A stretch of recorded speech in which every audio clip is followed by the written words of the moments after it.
ওনার হাত ধরে আমি বলে যাই, খোদার কসম করে বলি, 1 টাকা আমার দ্বারাতে দুর্নীতি হবে না।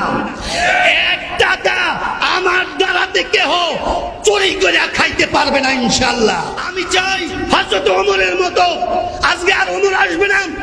আমরা যদি হযরত ওমর রাদিয়াল্লাহু তাআলা আনহুর মতো দায়িত্ব না নিই, এই দায়িত্ব নিবে কে? নবীজিকে কাল হাসরের ময়দানে এই উত্তর দিবে কে? এই জন্য আমি আসছি, আপনাদেরকে আমি বলে যাই, আজকে অর্ধ পৃথিবীর প্রেসিডেন্ট দূরের কথা, একটা মেম্বার যদি কোথাও দায়িত্ব নেয়, একজন চেয়ারম্যান যদি কোথাও দায়িত্ব নেয়, একজন উপজেলা চেয়ারম্যান, একজন এমপি, আমাদের দেশটা 92 থেকে 95% মুসলমানের দেশে যদি এরকম কোন দায়িত্ব নেয়, আগে যদি তার থাকে 1 লাখ টাকা, 1 বছর পরেই তার হয়ে যায় 200 কোটি 300 কোটি টাকা। এই টাকা আসে কোত্থেকে?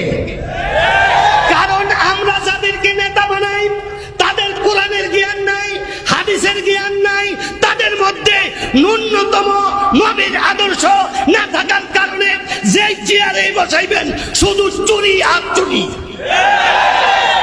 আমরা কি আমাদের সমাজের পরিবর্তন চাই?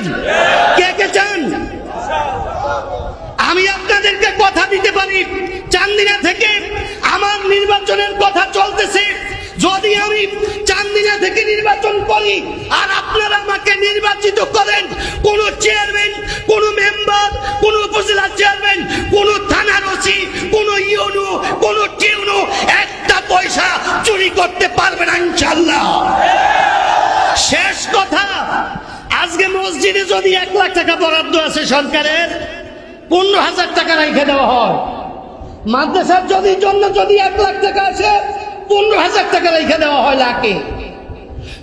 গোরস্থানের ওয়াল করব, এটার জন্য যদি টাকা আছে, লাখে 15,000 টাকা রেখে দেওয়া হয়। অর্থাৎ যদি 1 কোটি টাকা আসে, 15 লক্ষ টাকা তারা রেখে দেয়।